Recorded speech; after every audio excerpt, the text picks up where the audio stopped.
council meeting planning session for Monday, February the 10th of 2020. Move to adopt the agenda as presented. Your worship, if I may, we have a late item that is in front of you. It is the Tenure financial plan. It's to be added to CFO. All right, in that case, move to adopt the agenda as amended. Second, Councillor Davenport, thank you very much. Any comments on the motion? Then all those in favor, opposed and carried. No minutes, no delegations, so we move to strategic plan review update, pages 1 to 9. CAO Yansu. Thank you, Your Worship. We'll do this as a presentation. The presentation is included in the agenda, but certainly not all the speaking points. So the outline for this presentation, it has a purpose to provide you information on project work to assist with your decision making for the 2020 budget. We'll talk about the strategic priorities, the planned projects, unplanned projects, project proposed by others, and then I kind of created a different category at the end called important needs and policy gaps, with the payoff being that you will hopefully be better informed in order to make thoughtful, informed decisions around the budget. Because council worked really hard to keep the strategic plan manageable, it may look like the village goals are really modest, but there are 11 other big projects in the plan category. They've been planned, they've been budgeted for, they're important priorities, and so they essentially become part of the strategic, or the priorities of council. They're listed in the planned projects piece, and that brings the priorities to an ambitious 14. So that's a little bigger. I'm going to touch briefly on a few other key projects going on, but it will not be a comprehensive list of all of the areas of our attention. And before we start, I want to say I'm grateful to council for your support in the application for an intern. We have been successful. There will be 2 interns in Ashcroft, actually, one at Community Futures because they were successful on a business development intern. That support is going to be really key in accomplishing some of these goals because we wouldn't be able to do it without that support.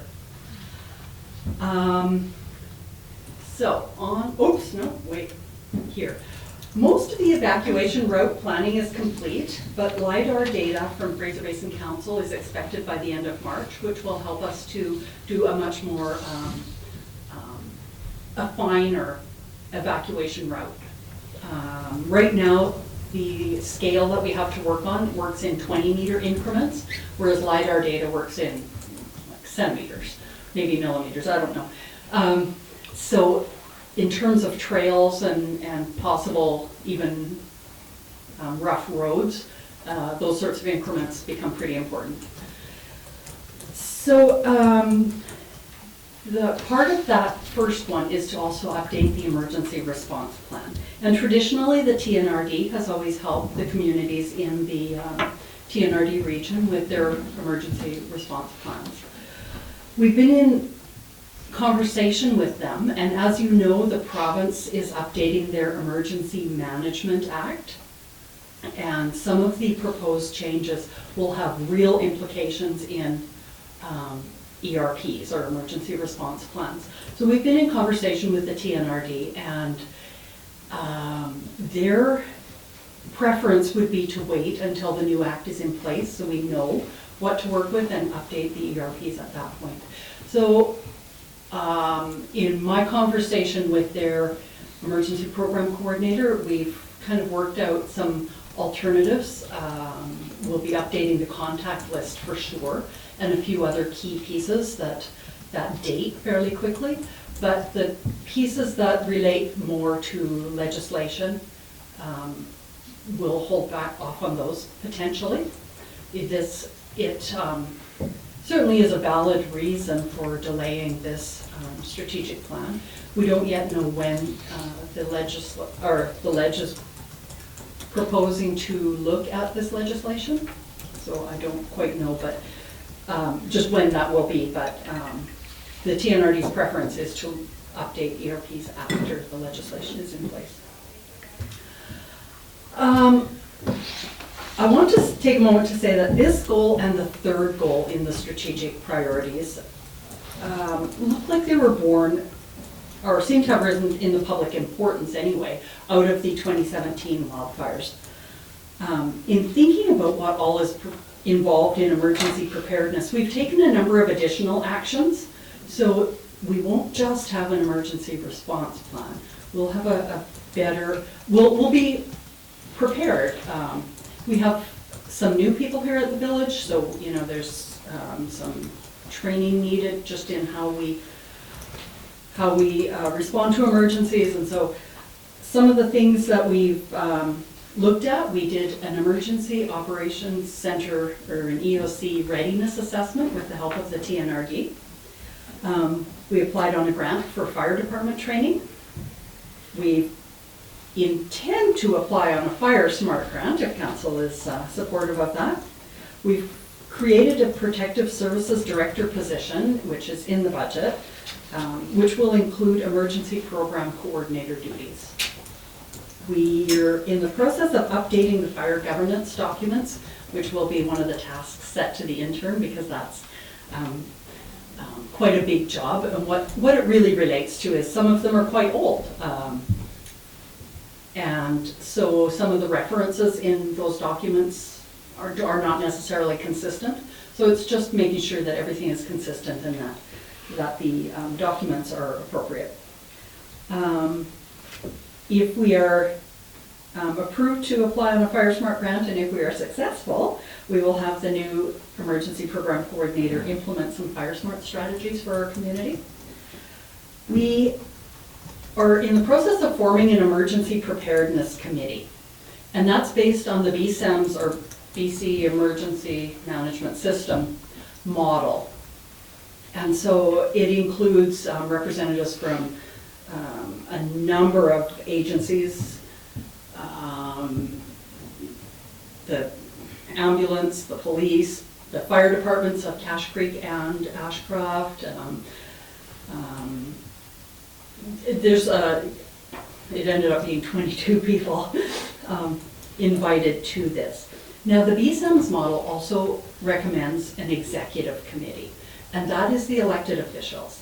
And I wanted to talk to you about this for a second because the BSEMS model is meant for a community of any size. And in a community our size, so the executive committee responsibilities are responsible for setting policy direction, responsible for approving the emergency response plan, responsible for establishing the budget, and approving an emergency program coordinator. And in a community our size, our council would do all of that. You would not delegate that to, a smaller committee of council. It would simply be our council. And so I'm proposing that rather than a separate emergency executive committee, that our council serve as that, just in your council body. There's a number of other things we wanted to do, but we recognize that this is that we need to scale what we can do in a year. So in 2021, I would like to apply on an ESS or Emergency Social Services grant and develop and strengthen our local ESS, and apply on an Emergency Operations Center grant to host some of the EOC training courses here. The second strategic priority is storm drainage phase 1. And that we have some good news on. The subdivision and development servicing bylaw is nearing completion. All of the engineering and technical components are complete, or at least complete in draft form. It's currently undergoing a legal review, and so we'll be coming to council once that is complete. The third one is the portable digital sign, and you probably are aware that there is a live survey out there. I'm going to take this moment to pitch that survey to the Hub online network, and anyone listening to. Copies of the survey can be picked up at the post office. They can be picked up here at the village office, and I believe they can be downloaded from our website, if I remember correctly. And we encourage people to fill that out and get that back to us. Like the updating of the emergency response plan and the evacuation route planning, this appears to be born out of the desire for communications in the 2017 wildfires. So we want to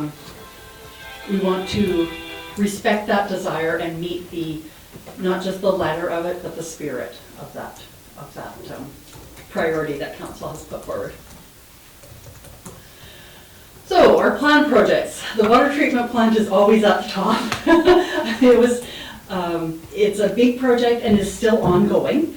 As you know, it's of course running, but there's a number of elements of this project that have still not been fully implemented. The SCADA system, which is, supervisory control and data acquisition, I think? Yes, I got it. System, which is a system that works with our alarm system to allow all of our operators to monitor what's going on and be aware if something goes wacky. We need to develop the standard operating procedures or SOPs. We need to train on a number of processes. Certification is going to be important. The plant isn't classified yet, so we don't know what level of certification our employees will need, but that will be happening perhaps this year, I'm not even sure. A second phase that was included in the water treatment plant was unidirectional flushing, or UDF, which is a big deal, apparently. In conversations with Urban Systems, there's going to be quite a bit of work involved in that, and will take a great deal of Mr. Benwick's time this coming year. The water treatment plant, of course, came in under budget, so we have also incorporated into this project the development of a pump chamber that is out of the water for the intake pumps to allow access to the pumps at any time and reduce the risk of a failure of our intake system. And we've included backup power for pump station 2, which is critical for keeping the reservoirs full in the event of a power outage. Our sign bylaw was another planned project, and that arose out of the OCP as well. We have felt that it would be important to keep the business community engaged in this because the sign bylaw relates specifically to the business community. So we're just in the process of setting up a meeting with, or a meeting to which the business community will be invited to discuss the sign bylaw, help explain it, understand it, get some feedback as well, and look into how we can, as a community, support the sign bylaw. The facade program is also an eligible program for sign upgrades. So we're really going to encourage business owners to tap into that, because if you're doing some sort of building upgrade, the maximum that you can get for a facade program, I think it's $5,000, isn't very big. But for a sign, $1,000 or $2,000 might be enough for your entire sign. So we could probably get quite a few signs upgraded for in compliance with the new sign bylaw for the amount that's in the facade program. And Revelations did have their sign upgraded. They had the mosaic sign, and at the time we clarified, and if you have a mosaic sign designed and constructed, that is applicable. You can apply for funding under the facade improvement program. We wanted to clarify that that was a thing. So that would encourage businesses to look at the mosaic option as well. Sure. Yeah, exactly. Oh, and I did want to say, if you have any questions throughout, please feel free to stick up your hand. Sometimes it's easier than waiting till the end. We are also hoping that before we implement the sign bylaw, we will do a legal non-conforming sign inventory, because one of the big challenges with a sign bylaw is once you implement it, a new business comes along, they want to put up a sign, and you say, no, that doesn't meet the criteria. They say, but the person on my left and the person on my right have signs just like this. And you have to say, no, unfortunately, we need you to not have a sign like that. So if we have a legal non-conforming sign inventory before that, it allows us to not not pursue any signs that people may raise in some form of a complaint as being not meeting the bylaw. The legal non-conforming sign inventory, again, is likely an intern project because that's something we don't have resources for. The hot tub replacement, we have applied for a grant for this project and we're waiting to hear whether we're successful. The lift station 1 is the same. We've applied for a grant and we're waiting to hear whether we're successful. The housing needs assessment is in draft form. We have provided some comments back to the consultant, and I'm reasonably confident that this can be on the February 24th agenda. So that's exciting to see that move forward. Land tenure at the Mesa Vista Reservoir. Yay, another project that we are almost ready to cross off the list. It is simply waiting for confirmation of approval from the province, and there isn't an urgency on this because it already exists, so they have prioritized it as a low priority. But I don't anticipate any challenges with that land tenure moving forward.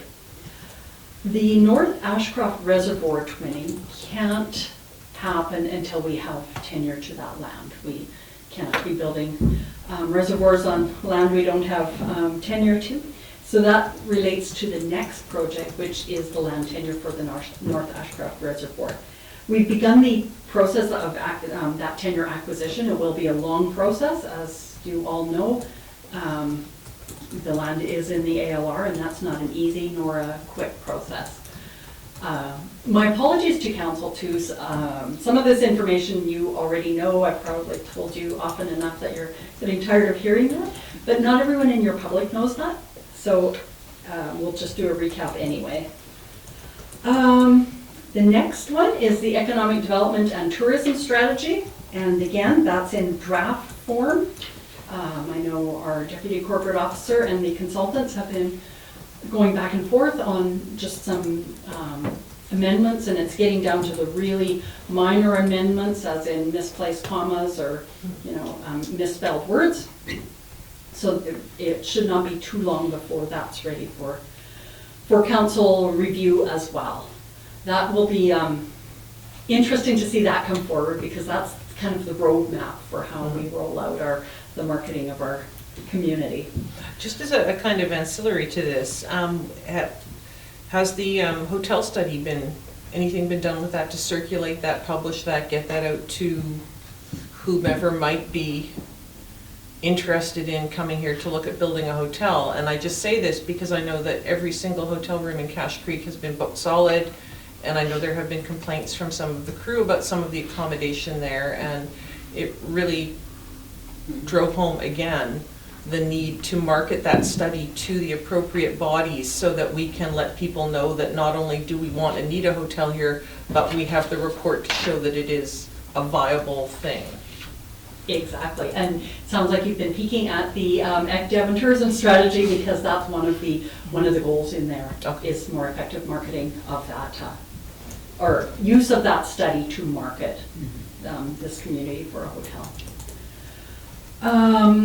Asset management, our Chief Financial Officer continues to add data to develop the system and design it in ways to be as user-friendly as possible. There's no point in having a system that is amazing but too complex for those that will be inputting a lot of the data and so on, or public works people and so on.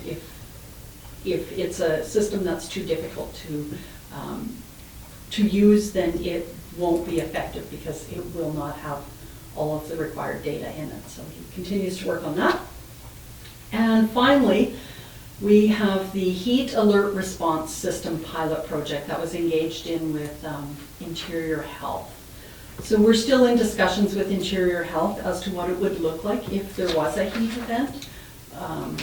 We've identified the community hall as a cooling center, but what that looks like if we were to activate that cooling center, we don't have the staff to be able to man a building like that, nor to necessarily identify someone who is in heat distress.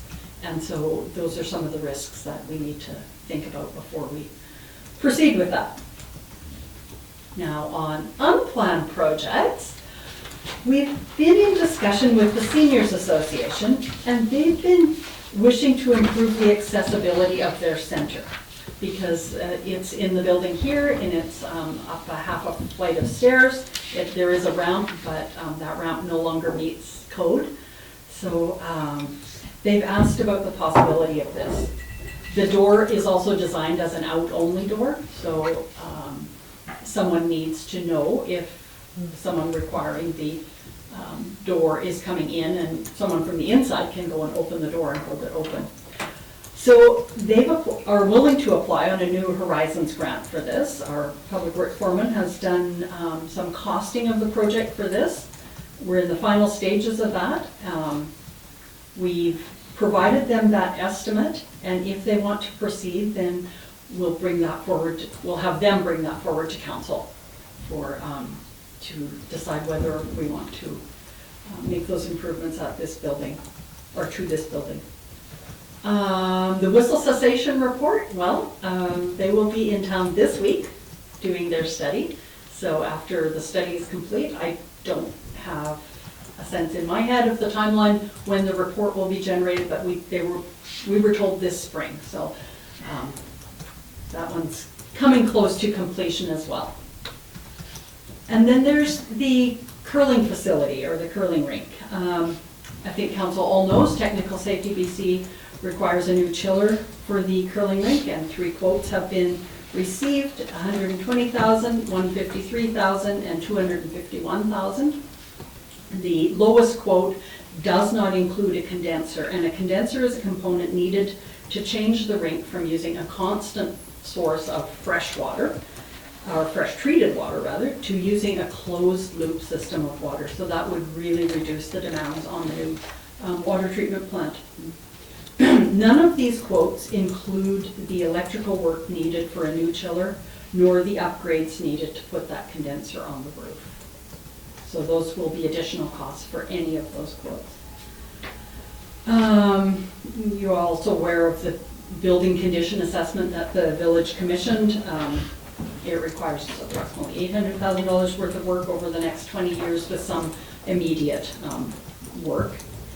And the WorkSafe BC requirements, we don't know those yet because we have not actually had our assessment. And so we don't know what's going to be required in terms of certification and operators as well. So it may have a staffing implication. So this is still a pretty vague project. There's a lot of uncertainties and unknowns in this project. We've put,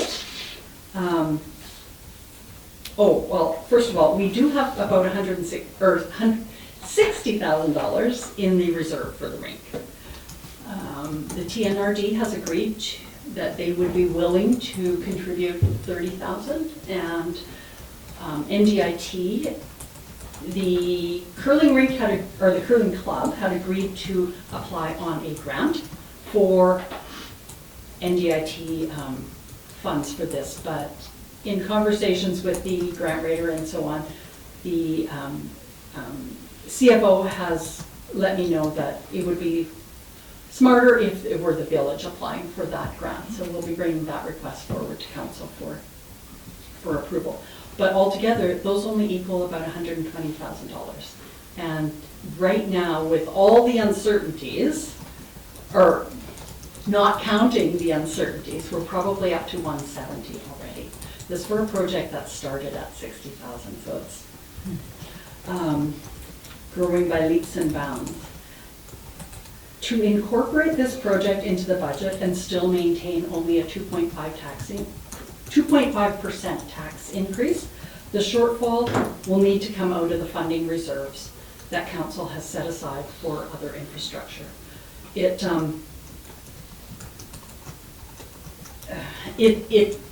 isn't the best asset management or stewardship to rob from Peter to pay Paul.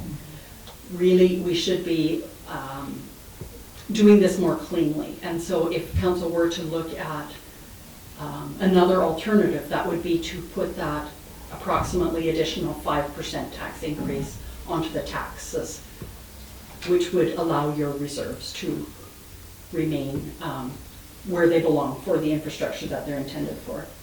So that will be the question for council when you do your final budget deliberations on February 24th. But I think I just jumped ahead to the budget presentation, so my apologies to the CFO. So there's some project proposed by others. The housing development at 1479 Government Street continues to move forward. It's been going through quite a regulatory process with the approving officer and the subdivision process and the infrastructure for drainage and all of those technical components, but it continues to move forward and they are hoping to break ground soon. So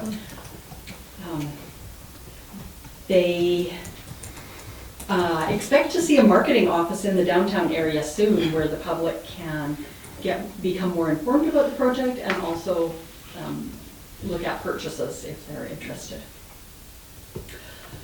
The second project proposed by others is the River Hill Estates, and we have been informed that the developer will not be pursuing this project any further. The third project is the Ashcroft Terminal, and again, this is in an active development phase. Our Deputy Corporate Officer is just out there on Friday for a tour. I suspect the most up-to-date information will be on their website because things change there quickly enough that it's hard to keep up. But they're in the process of erecting a 40,000 square foot warehouse right now. So. Now just for a moment to go back to River Hill Estates, I know the original people, the River Hill people have pulled out, but isn't there some interest from another body to develop housing there? We're working with the landowner right now on what that subdivision and rezoning looks like, because every development project is different. So a new developer might want multifamily housing, or they might want single-family housing. It all depends on what a new developer would want. So I know that the landowner wishes to market that project or that property, and we were just in the process of working with them on that. So some of the important needs and policy gaps, the respectful workplace processes and training. This is a requirement, but we just simply have not been able to get to it. There's a bit involved in this because you need to create your complaint process, you need to train all the employees on what their responsibilities are and how to file a complaint. You need to train management on what investigative procedures and when an investigative procedure needs to escalate. The reporting back process, what everyone's responsibilities are. So creating all those documents and those processes and that training is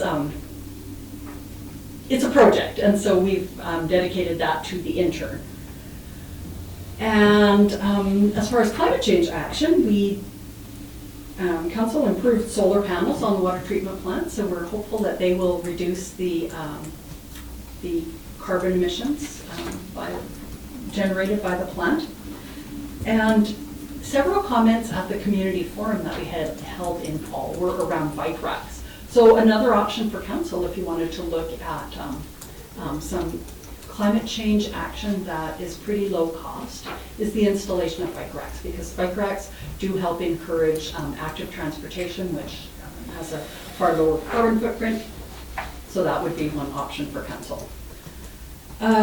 Succession planning, that has been getting a great deal of my attention. This one's both important and urgent due to the length of service that some of our employees have been at the village for.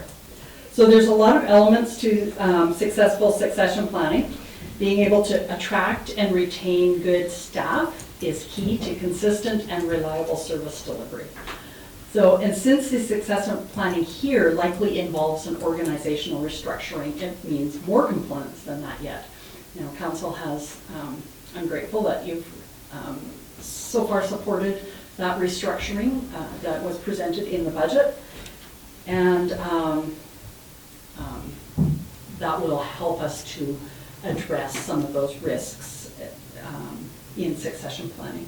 So certification requirements have also increased for public works employees around water treatment and sewer treatment, and these certification requirements often take years to acquire. You have to, they work a little bit like an apprenticeship where you do your training and you take your exam, but then you have to put in quite a bit of time before you can be certified. So we have to plan our recruitment very carefully to manage any potential gaps in certification. So the 2020 budget contains some of the elements important to succession planning. And records management is the last big project. That the transfer of documents into this new system has started. Our Deputy Corporate Officer has spent quite a bit of time setting up a system. It's organized, it's consistent, it's based on the best practices that the LGMA recommends. And it's also an important part of succession planning because being able to access information is really key in that transition period as employees leave and new employees come on. So we have some policy gaps. The respectful workplace policy is another component of the respectful workplace work. So that will be coming forward with the intern. Cannabis legislation is potentially something that council might want the village to look at. It's currently a gap. Or legislation was enacted in the early days when the federal government had enacted theirs, but the provinces had not yet. And so, like most local governments, we put in a policy to say we would not be reviewing any applications until the provincial legislation was in place. It now is. So if we are interested in perhaps attracting either cannabis production or cannabis retail, then we need to look at our legislation because potential business people will be asking the province which communities are open to any form of cannabis, whether retail or production, and the province provides that list to them of communities that currently do and don't have their legislation in place. So that immediately would probably discourage a potential business person. An asset management policy is going to be required to support the asset management program that we've got. It could address things like minimum amount to keep in reserves, minimum annual contributions to reserves, just those sorts of policy directions from council. We also have laptops for council in the budget, so we need a laptop policy just to say, to address things like the care of the laptop, what you might be restricted from downloading, and various other elements that are just needed to provide that guidance. Council has approved a review of the burning bylaw, so that's in process right now. The fire department governance documents, as I think I mentioned those earlier, they're inconsistent in their references, so updating those is important. Some of them go back 35 years, so it's not unusual. Some of them reference the Municipal Act, which I think is 3 or 4 pieces of provincial legislation back. So.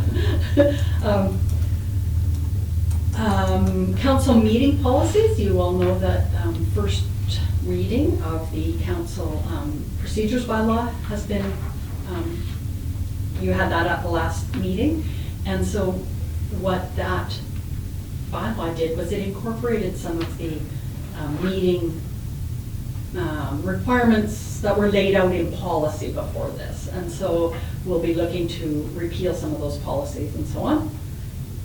And then I have a not addressed section, which is council has discussed a filming policy and you've discussed a public art policy, and so there's potentially other policy directions that council might want to ask staff to look at. And I want to conclude by talking about the capacity bucket or the human budget. So just like the financial budget, the bodies available to carry out projects are limited. I wanted to end on a bit of a humorous note, so there's a cartoon there about capacity. But when we talk about capacity, I want to give an example from one position in particular, just to help council put this in perspective. So this is the sheet that you all had sitting at your desks there. And I want to talk about the demands on the public works foreman time. So a comparison between 2019 and 2020. In 2019, extra projects involved the water treatment plant, the sewer treatment plant centrifuge, some work towards the Ashcroft Dam connection, subdivision and development servicing bylaw review, curling rink planning work, arena WCB compliance, all the work needed to bring the arena up to compliance, some work towards the development at 1479 Government Street, and some work towards the asset management program. So that's 8 projects that are really extra. They are not part of the core operational project. In 2020, we already have the water intake planning work. I think the CFO has mentioned before that the water intake actual construction is likely to be in 2021, but there's a great deal of planning work that needs to happen before then. A backup generator on pump station 2, the hot tub if we get the grant, the lift station if we get the grant, the unidirectional flushing system, the potentially more work on the Ashcroft Dam connection. They have asked us if we would be interested in resuming those discussions. So there will be more demand on the public works foreman's time for the development at 1479 Government Street when it goes into an active development phase. With the proposed organizational changes, there will be quite a bit of time on recruitment, onboarding, and training of new employees for the public works area. And so that has a long-term payoff, but it takes short-term resources. The pool roof, I think you are all aware the pool roof is leaking and needs a repair. And then asset management again for this year. So for 2020, we've already got 10 projects in there. And that doesn't include some of the ones that are in the budget, but we are falling to what I call, I don't know how we'll get them done category, which is the community hall flooring, the village office flooring, the curling rink chiller, the accessibility for the Lady Minto building, or this building, and our cross-connection control program, which is an important program in public works that in budgeting his time, the public works foreman has no idea how we will get that done. So in conclusion, this presentation is intended to provide council information for your budget decisions. Budgeting is far less about what good and valuable projects do we proceed with than it is about what good and valuable projects do we not proceed with. It's hard, budgeting is hard. Hopefully this presentation has given you information so that you can make good, informed, and thoughtful decisions. So, for those of you who were really patient and kept your questions to the end, do you have any questions or comments?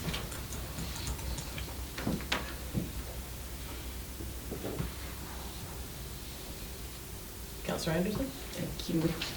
I really appreciate that there's a huge amount of work here, and honestly I can see that, and I appreciate that you brought it forward to our attention, and even though it has been brought forward through meetings and various discussions in the past, it's good to bring it to the forefront again. So thank you for that. Okay, any, Mr. Davenport? Yes, thank you for also commenting on each project, because I think we know all these projects in different ways when they come up on the agenda and so on, but to actually go through it and actually have an up-to-date version of what's happening. It helps us understand that things are progressing. Sometimes we don't think they are. But as a whole, seeing some of these projects, almost done or halfway done or, end up on council's agenda soon makes it an exciting prospect and not so daunting on our end. So. Thank you. So just for clarification, so if on the capacity bucket list, if we want to take any of the items in the don't know how we'll get them done, the only way to advance those would be to take something off the 2020 list? Realistically, yes, or defer.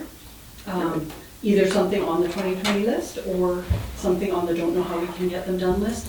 There can be some movement there, just depending on where we're at on the project. Right. If it's something we're halfway through, a whistle cessation study or something, it would be silly to stop when we're halfway through, but. Your worship. CFO Your Ballard? worship, the budget includes, all of those things which are going on. We do every year have a run rate, what we call a run rate. We don't necessarily get everything done. We're busy as a municipality, so we try and do the most critical ones first and then move down the list. And every year there's a run rate difference, and that, some years we can move forward faster, other years it takes a little, other things come up as well. So it's going to be a busy year. There will be some run rate budget. So in terms of the budget, it doesn't necessarily, we don't necessarily remove it from that, but it shows as an item which carries forward. Okay, thank you.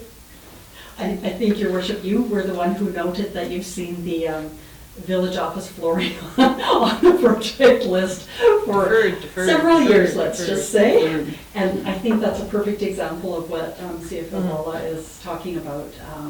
Projects that are deemed to be of deferrable, I guess, go to the bottom of that list, but eventually they do rise or to a level of importance. Okay, thank you. All right, thank Any you. other questions, comments? No? All right, Councilor Davenport, under the wire there. I have a question about the cross-connection control program. Is that something that would make the whole water treatment plants, sewage, whatever it controls and connects, that's needed to actually finish off and update how the village workers kind of like. Yep. Your Worship, I can answer that one. A cross-connection control program is in place at this point in time. It doesn't really have to do with the water treatment plant, but it has to do with the safety protocol of water and cross-contamination, say through other water systems, buildings and everything else coming back into our system and contaminating our potable water. Right at this point in time, we do have it in place. We have a program, we have a bylaw, but we're not really enforcing it very well. And it's just time to make sure that businesses and everybody is complying to our cross-connection program, and we just really haven't had a lot of time to sit down and send letters out, do follow-up, make sure everybody's complying to the bylaw that is actually in place at this point in time. Right. So I guess my point being is that because we're sort of at the tail end of the water system being in place, that it's good to connect with the public about their responsibility. And so, yeah, that would be on my list to try and put into the 2020, just as a side. Okay, thank you. All right, we move on. Moving along somewhere. Hold on, let me get back to page 1 here. We move on to item 5.2, the 2020 budget review. CFO Bala. Yes, Your Worship, I'll just bring up the presentation.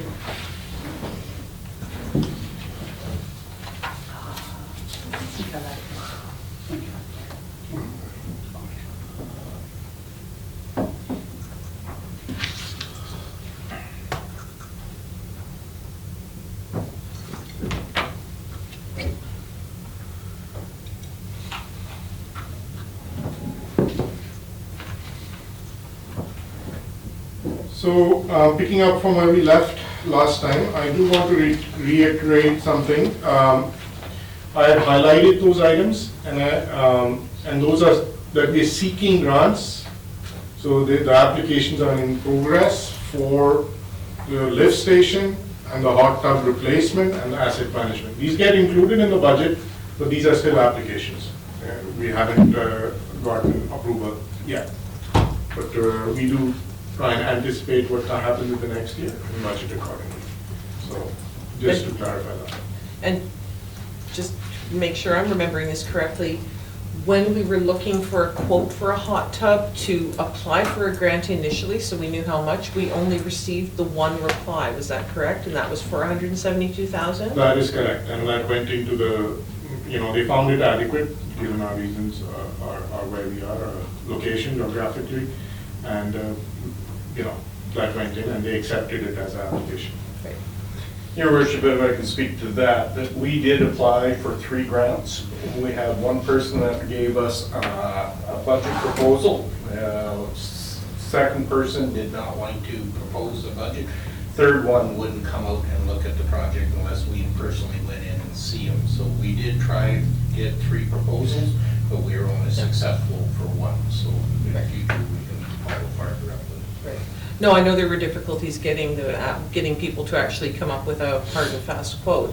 And I know in speaking with you, that presumably is just the cost of the hot tub. That does not include any of the engineering studies, any of the liaising with Interior That Health. cost was kind of proposed on a high note. That was posed that if we have to change the filters, to whether we have to change some pumps. So that is actually on the high end, we hope. Yes, we do have to do some engineering and propose it into Interior Health for them for their approval. But that quote was basically set for hopefully on the very high end. We're hoping to do it for less, but that was budgeted on. We looked at kind of everything that we might have to, and what we might anticipate changing filters, stuff like that. So, Thank you. So I'll begin with the cost pressures, Your Worship. One thing I wanted to correct from last time, I noticed I was talking about how much our property insurance had gone up, 31K, and I was critical about our insurance quotes, but then I went back and checked how much did our insured values go up. When they went up 40%, because of the water treatment plant, our insurance cost went up 39. So we actually didn't. So I should, so we got a reasonable quote, and they did work hard. So I wanted to, reiterate that was actually not a bad. It looks like a big number, 31,000 increase, but our insured assets have gone up 40% with the addition of the work. In terms of projects, the list remains the same. As we discussed last time, I already spoke about seeking grants, and it's not finalized. The ranking, the only thing we changed here was we moved up it's what we have budgeted for the year is the electric connections from the Charge North program, and we talked about it briefly. That's included as part of the budget detail lines. I'll switch to the actual detail. You saw the same items highlighted. The critical change there is I will actually switch back to projects because I like switching today. The curling club, that figure has been changed to 170,000. It was 140. It has been switched up to 170 after we got quotes about strengthening the roof. The curling club reserve remains the same. The TME grant potential is 30. The NDIT grant potential is 30 as well, and like the CAO mentioned, we've taken over that application and we'll be coming to council for a resolution to move forward, but the application has been put together and sent, so we'll be asking for a resolution in support in the next. So that's moving forward. The net cost would be 50,000 to the village of other reserves and capital asset reserves. Okay. So that has been incorporated in the detail line. Other than that, there are not any significant changes. Some minor changes as in overhead allocations. This is just accounting changes where we allocate our labor, administration labor and the public works centralized labor across all the areas. And that number changes every year after, the preliminary number has come out. So I can go line by line if council has questions, but there has been no changes other than what was accepted last time. Council haven't come up with any further projects, and this is what is in place now. The budget needs to be zeroed out. I'll go down to the end of the general operating fund. Sorry for the scrolling, but just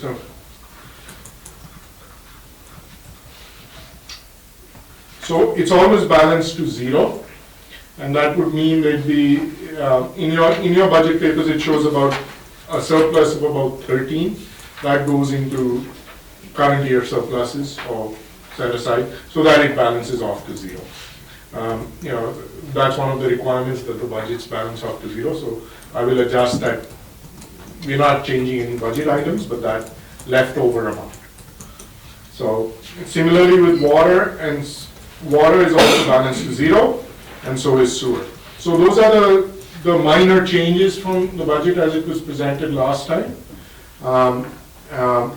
and incorporating any other comments which were in place and increasing values as necessary.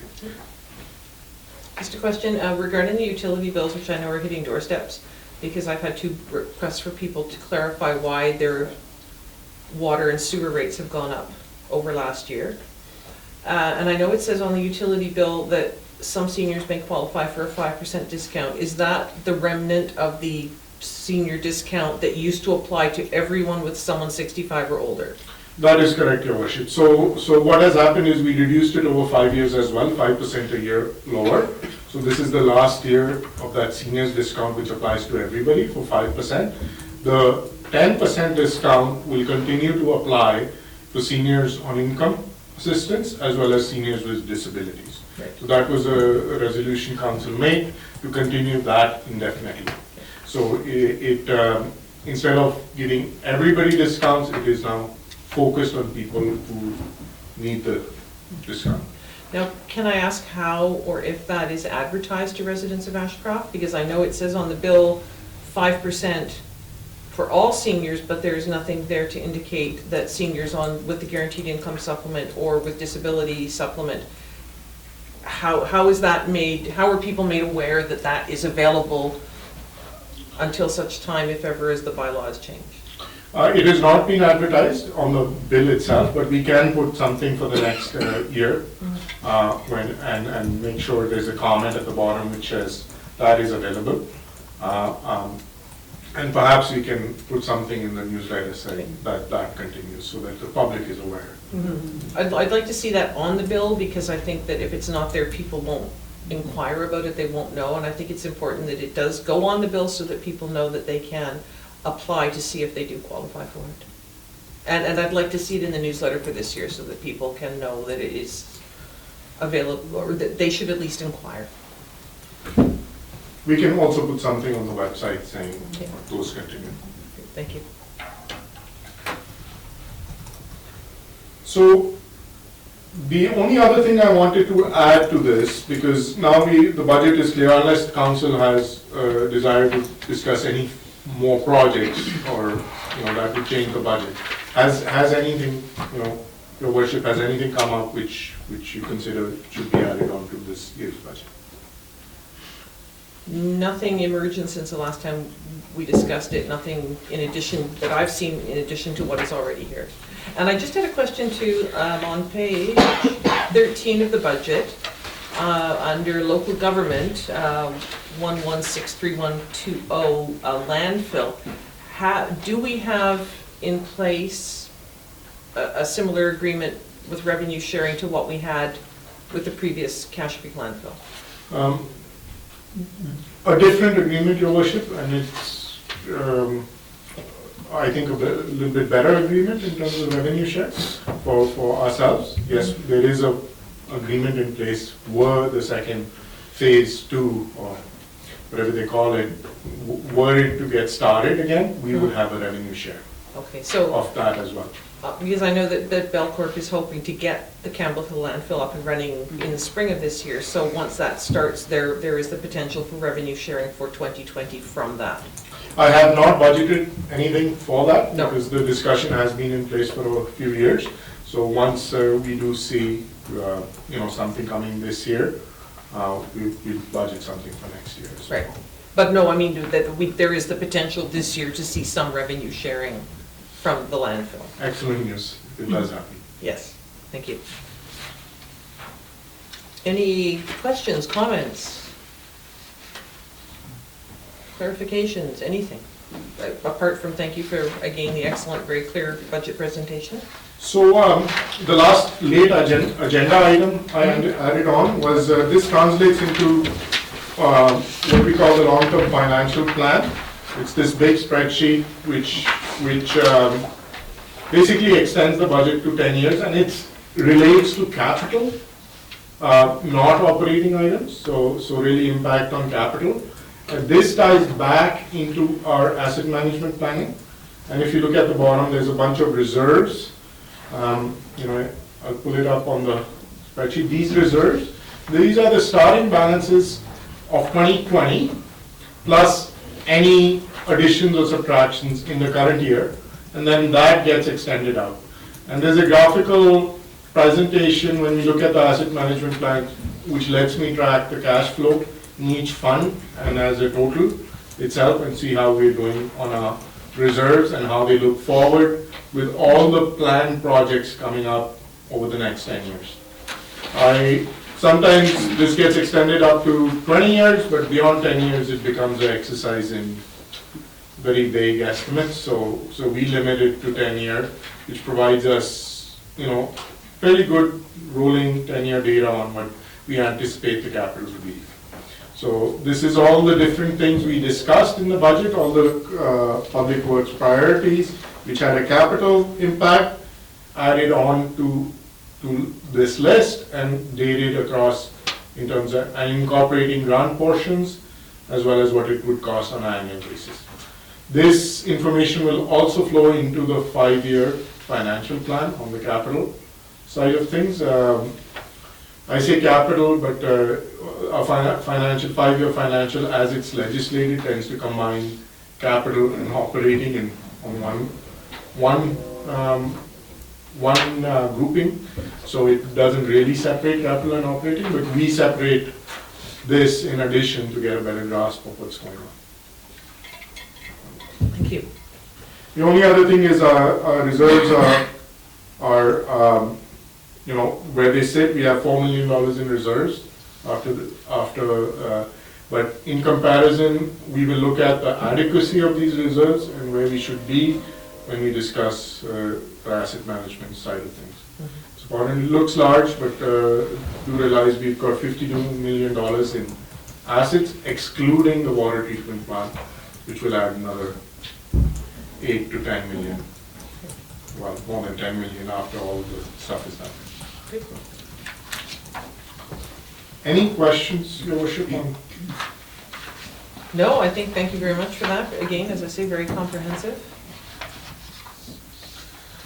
And we have a recommendation that council accept the proposed 2020 budget and all its attachments as presented and form part of the 5-year financial plan. And there will be a question period at the end, just so I saw you with your hand up. Your Worship, it's entitled Draft Budget Plan. There will be another printout on the next agenda, which will be a final budget, which will have everything. In case there were any more changes today, it was left as a draft budget. So proposed 2020 draft budget. All right. So I'll make that motion. Do I have a seconder? Councillor Arnstead, thank you. Any discussion, comments, questions? No? On the motion then, all those in favor? Opposed, carried.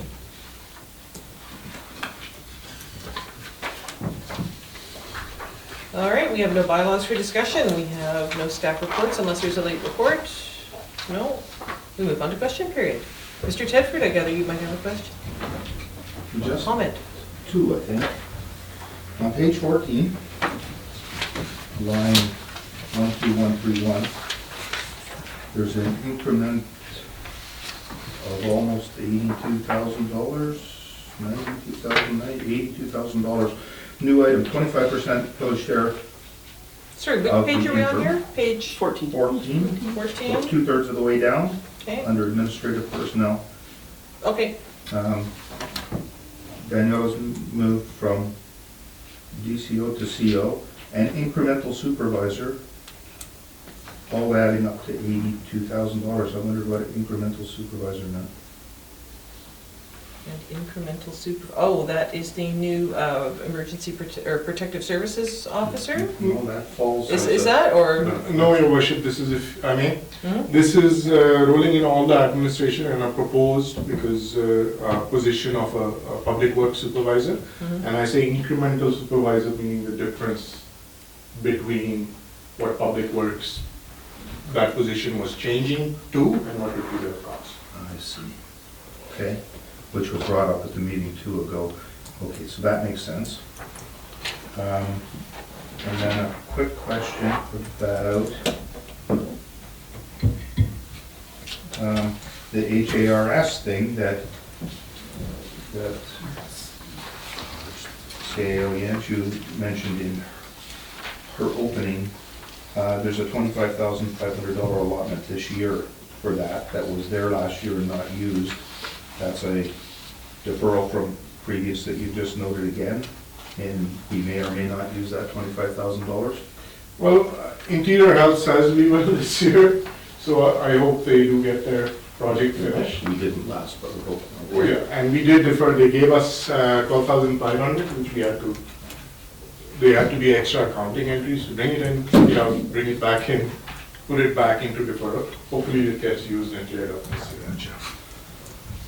I knew it was on the plate from talking to Josh, so yeah, that makes sense. Thank you. All right, any other questions? Mr. Smart? Going to CAO Yansu, you're talking about 2 intern positions. About how long is that contract? Or do you know? Just so you know, questions come through the chair and then Sorry. on to, yeah, that's okay.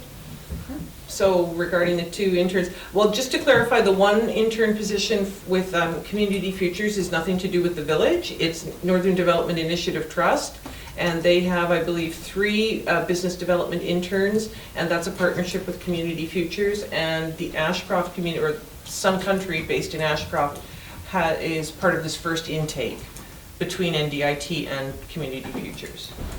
So that's completely separate from the village of Ashcroft. Okay.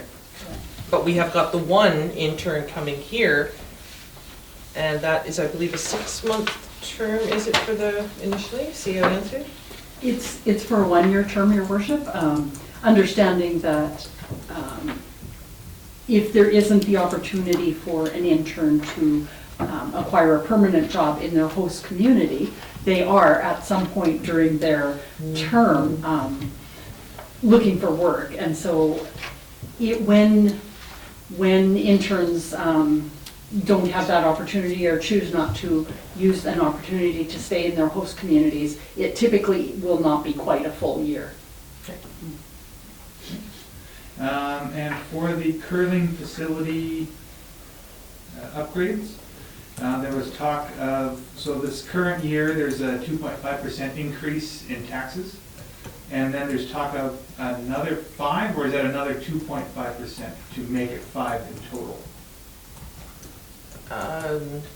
CFO Ballard. Your worship, there's only a 2.5% increase in this budget year for taxes. There is no other increases. And that is the only increase council has approved with this budget. CO answer. If I could clarify for Gareth, I think what he's asking about, it was when I mentioned that it would be cleanest to allocate the shortfall of $50,000 for the curling rink out of taxation rather than remove that out of the reserves that are planned for other infrastructure. So while it isn't currently part of the taxation, that would be a clean process to do that. Because when we increased the taxes here by 1%, it nets the village approximately $10,000. So $50,000 outlay for anything that is not budgeted for would be equal to a 5% tax increase. It does not mean it will automatically trigger a 5% tax increase, but if we wanted to raise $50,000, a 5% tax increase would do that. So just for my clarification, if that were to happen, it wouldn't be a 2.5%, it would be an extra 5. That's right. Right now, we are budgeting for a 2.5% tax increase. That's all my questions. There you go. Okay, thank you. Any other questions? Mr. Tedford? Thank you, Your Worship. I, not having seen that up close, we have a reserve position of approximately $4 million, and anticipated usage of that reserve is 0 at this point because we're running a balanced budget. CFO Bala? Your Worship, we will discuss more in detail how much should be set aside, but the capital portion is coming out this year, so there'll be some, so all the uses are incorporated. So I'd have to break this starting position out on uses and what was left over. So that one is broken into, that one is increasing. So each one is behaving differently, what we're using or not using in capital this particular year. So as a whole, we're similar to what our position was last year. And I think you make a good point. Maybe I should separate that into what's happening and what was the balance carried forward. This just aided in the visualization, what we'll see in the next meeting, of how our cash position is going. But perhaps I should separate it so that those can be seen separately. Thank you. Like what is coming in and what is coming out. Thank you. I was just really asking about the generality, and you answered that question. It's basically the same year to year, depending on where it's used. Okay, thank you. Okay. See how we answer. So just for council and the public's information, one of the really key principles of asset management is that your contributions to your reserves at least match the depreciation on your assets every year. It's just that way you are not falling any further behind. And CFO Ballas made the point that with the road reserves, this is a new reserve that we have just started. So of course that's why it is somewhat lagging behind a couple of the other ones, but. Yes, Your Worship, and that is one of the areas which will be highlighted when we discuss it further. The balance at the end of 2020 to that reserve would be 100,000. So 2019 was the first year we started setting aside 50,000, and that is not adequate for how much our roads unfortunately cost to replace and how expensive it is to replace sections. So I'm hoping as we move forward, we can set aside more so that we have actual reserves to start changing sections of the road as they're necessary. Thank you. Any other questions? No? All right. No further questions, so I move that we take this session into a closed meeting under Community Charter, Section 90.1. Seconder, Councillor Anderson, thank you very much. All those in favor? Opposed, carried. There we go. Thank you very much for coming. Lady and gentlemen.